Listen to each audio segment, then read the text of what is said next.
Alright guys, so I'm back with the PBA Delaware PTQ here. For those who followed, obviously I did not make it through. But we'll go through it anyways, and if you guys see anything, you can learn from it, or just follow along my journey if you'd like, or whatever the case may be. So here is my recount of the tournament for myself. Um, it was very interesting. I mean, I learned a lot discussing just stuff with close loved ones and with my roommates about various things about my game, and just just just things about bowling, and I'm gonna apply those in the next tournament in the Masters. So we'll see what happens from there. But obviously I've got an okay start here. I've got 8 out, nine spare, strike, strike, strike, and then missed the head pin left.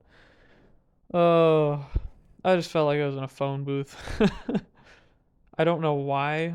I kind of know why, and it's nobody's fault. It just happens. We're all human. I mean, not unfortunately. I will destroy all the pins. Yeah, yeah. Sorry. Oh my god. Oh my gosh. Yeah. So we're all human, and sometimes you can feel like you're in a phone booth a little bit when you start to bowl. I mean, it sucks, but unfortunately, it does happen from time to time, and it happened to me this time. I felt very overwhelmed, and I didn't control myself. But the start of this next game here, my swing loosens up, and you'll see throughout the game, and throughout the subsequent games, that my swing is loose, but my results aren't that great. I started to throw the ball a lot better, but I missed some key points, and I'll go over those in another video. But you know, like the release is there. I'm missing a little left there, and it's fine. It reads a little early. It happens. And then same there, I missed left, and it's offline a little bit. I missed left at the arrows, and it's offline a little bit. So that means that the ball is reading early. Um, of course, the PTQ was on the Earl Anthony pattern, 43 feet. I believe it was like medium light mills for the tour, which is probably like 28, 29 mils. It kind of felt like a medium lightish.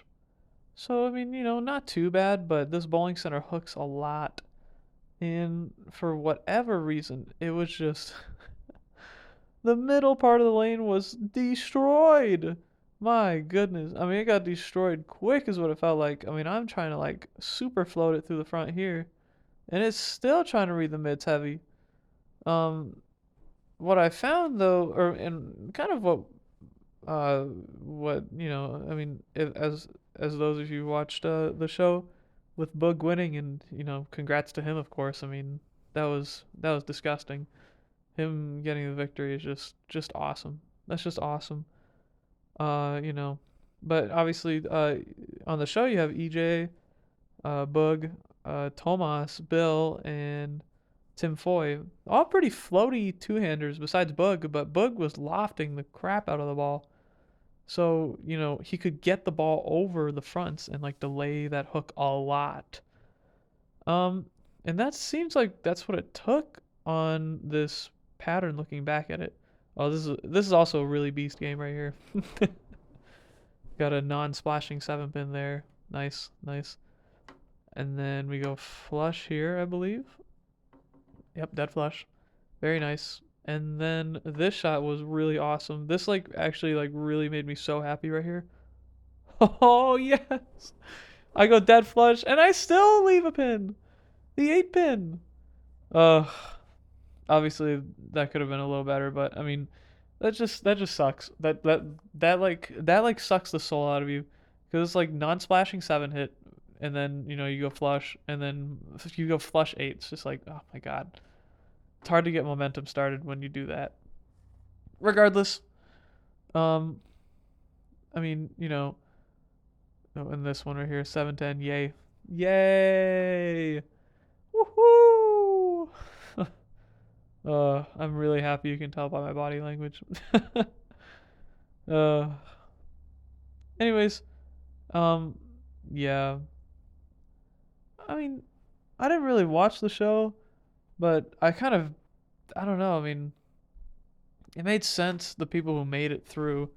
Billy Hardwick is 44 feet, so it's still like medium long-ish for today's game.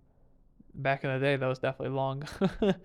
But for today's game, it was medium long, and the mills on the lane are kind of dispersed in such a way that's like, you have to give it some angle, but you can't throw urethane, so nothing really develops down lane. But now with all the rev rate on tour, like the fronts get beat up real quick. And because the mills are dispersed throughout the lane more often, the pattern gets really tricky.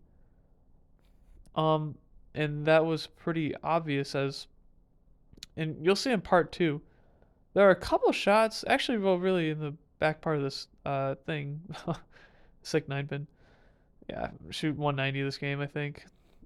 Yeah, 191. uh, but um, it was a very interesting, like, just very interesting because you couldn't be too revy with it, because if you're too revy with it, then it would see all the early friction because of how far left guys are out on tour. But if you missed it too much, it would never see it. Like it would never see like it wouldn't continue. So it's like, okay, well, this is odd. Like, what do I have to do? And so we'll see in part two. I'm still figuring it out in this part. But yeah, and obviously some lanes had hang spots, like lane 9 here, for instance. It was just very odd. It was a very like odd like condition, but it was a great experience. I'm very grateful for it. Obviously, I want to win, but unfortunately, you can't always get what you want. Sadly, um, and the way you want it. There's a lot of things. Oops, but there's a lot of things that I learned from this tournament, and it just I'll go over them in a later video. But yeah, I mean, yeah, nice little spare there. This game I definitely was on the struggle bus, but I mean, you have to play. It's not even that you have to play hero ball at this point. I mean, I'm out of it. Like, I need like 640. I need 640 to have any chance at a run for the first three, and I'm like minus whatever, minus 20. It doesn't even matter. Like, obviously, I can go 1,000 to like make it, but I mean, it is what it is. Kind of what's most important is to just do the best you can with what you have. And after the first shot, I really thought that I was gonna make a comeback, but unfortunately, I didn't. And yeah, it happens. Well, not that it happens. I mean, I want to win, but sometimes you don't. And so the only thing that you can really do from there is learn some lessons. All right, I'll see you guys in part two.